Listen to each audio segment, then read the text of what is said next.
Gracias por permitirnos presentar el trabajo de reflexión que han realizado. A partir de este momento nosotros con mis compañeros digitales seremos los encargados de explicar el trabajo realizado por Lucas Lincoleo y Natalia Linares. Espero les sea de su agrado.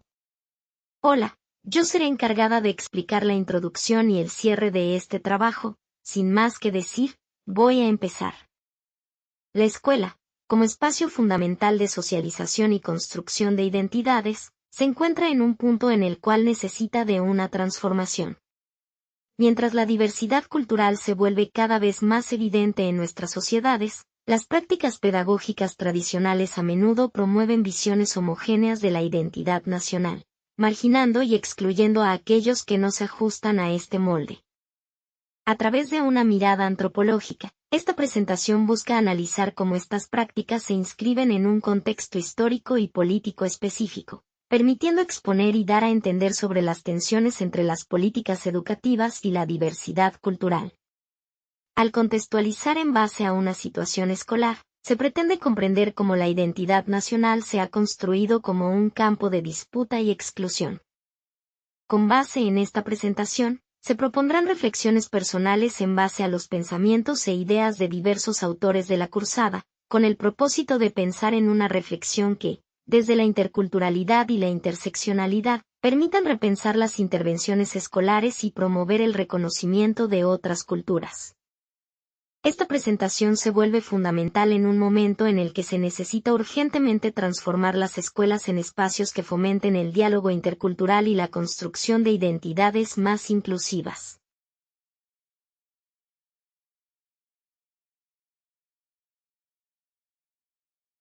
En el siguiente trabajo pondremos en escena la tensión que se presenta en las aulas escolares de las escuelas de nuestro país, que surgen entre niños argentinos y niños hijos de migrantes internos y limítrofes. La problemática se observa en el ámbito educativo, en las prácticas y discursos que dan cuenta de la disputa y la discriminación que se presentan no solo de manera étnica sino también en la ponderación de saberes. Sobre el currículum tradicional, lo que traen los chicos desde casa como costumbres, pensamientos e ideales y lo que se enseña de cultura de manera legítima. La Argentina hospitalaria de migrantes estaba lejos de serlo, ya que hubo discriminación, no solo de parte de los ciudadanos sino también de parte del Estado.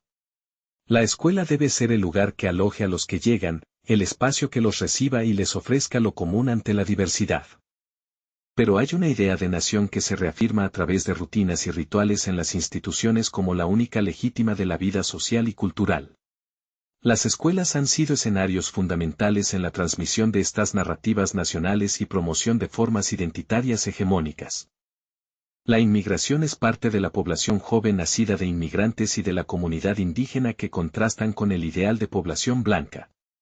Tanto Diez como Cerruti nos plantean que las narrativas dominantes ponderaron el elemento extranjero y menospreciaron a los nativos, tomando el modelo occidental como civilización y progreso frente al estado de atraso y barbarie del país. Por eso la escuela toma importancia en su papel para transmitir dichos valores de unión. Retomando a Tistet, consideramos que la escuela fue estratégica y es ese espacio de inclusión, pero también produce exclusiones que dejan huellas. Marca la diferencia de unos otros diferente de los otros, porque se basa en una homogeneización cultural. En ella están los pilares legítimos, para la formación de sujetos y los contenidos a enseñar. En las experiencias escolares se encuentra que niños y niñas son discriminados y sufren por otros niños, adolescentes y docentes. Sin embargo, en materia educativa se debaten otras alternativas que no reproduzcan desigualdades sino que construyan nuevas transformaciones sociales.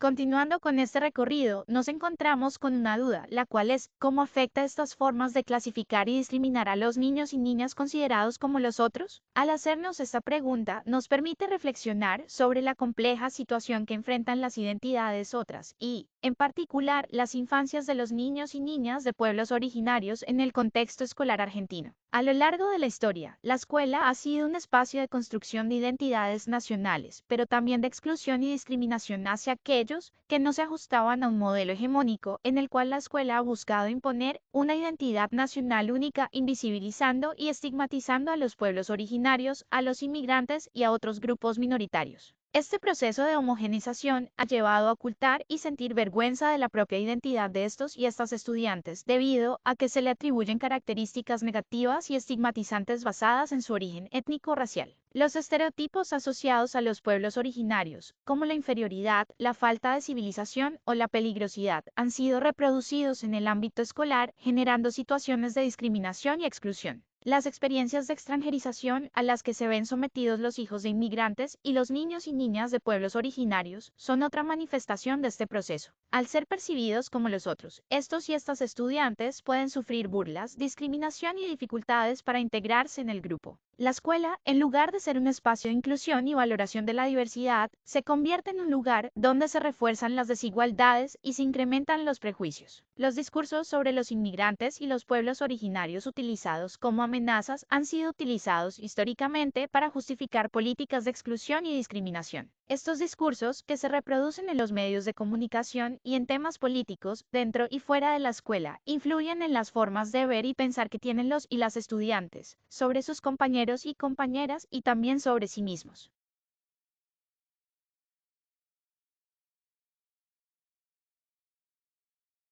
¿Qué pasa con las lenguas originarias? Los pueblos originarios han existido en poder del indio frente a la frontera con los territorios de la civilización, no se reconocieron sus territorios, se los negó y desvalorizó. El argumento más notorio sostenido por la campaña genocida fue la de rescatar esos territorios para la productividad en la práctica agropecuaria. Para 1911 ya se habían acabado con los indígenas de manera física, política y social. Sin embargo, a principios del siglo XX se incluyeron a los pueblos originarios en los colectivos occidentales, aunque estos proyectos no pudieron reparar la violación de sus derechos humanos, a pesar de sus buenas intenciones. En este proceso que involucró a los pueblos originarios en su exterminio físico, también se vieron distintos mecanismos de eliminación simbólica, y en ella cobró relevancia el discurso escolar y político como papel fundamental, haciendo que esta población pase por mucho para poder ser incluida como ciudadanos argentinos.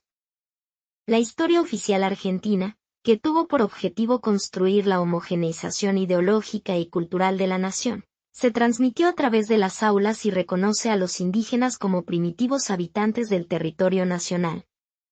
Ellos son mencionados en los libros de historia como actores secundarios y episódicos. Es por eso, como dice Gudiño, que se encuentran como sujetos racializados por su lengua originaria, por su condición social, abarcando a las comunidades indígenas, campesinos y migrantes internos y limítrofes. Se termina entendiendo a estos como la otredad, y se desarrolla un proceso de alteridad que los ubica como si no fueran del territorio, se extranjeriza a todo aquel que tenga rasgo de marrón indígena como identidad. En consecuencia, es que los textos escolares han sido escritos en el marco de las campañas militares, ya que de manera estratégica buscaban eliminar la organización social, política y cultural de los pueblos originarios, destruyendo así su identidad y lengua. Estos libros escolares fueron los instrumentos fundamentales que utilizó el Estado Nacional para la manipulación de identidades. Sin embargo, este escenario a comienzos del siglo XXI tiene considerables transformaciones, ya que a partir de la Constitución de 1994 se reconoce la preexistencia de los pueblos indígenas y el derecho a la educación bilingüe intercultural.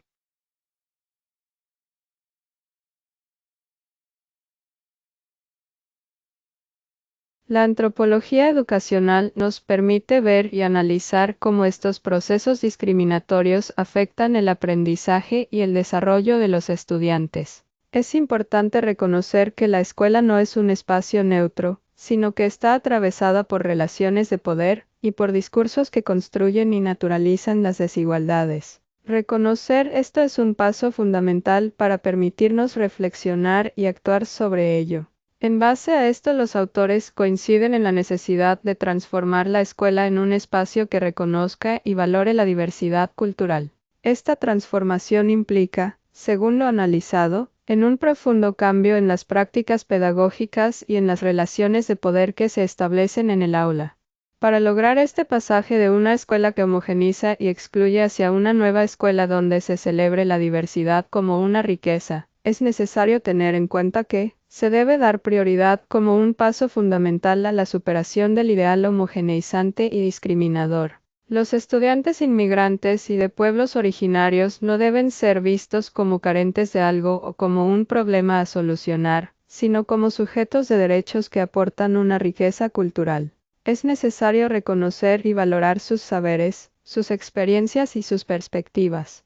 La escuela debe convertirse en un espacio donde las voces de todos los estudiantes sean escuchadas y tomadas en cuenta. Esto implica otorgarles un papel activo en la construcción del conocimiento y en la definición de los procesos de enseñanza y aprendizaje. Al escuchar sus experiencias y sus necesidades, podemos construir una educación más relevante y significativa.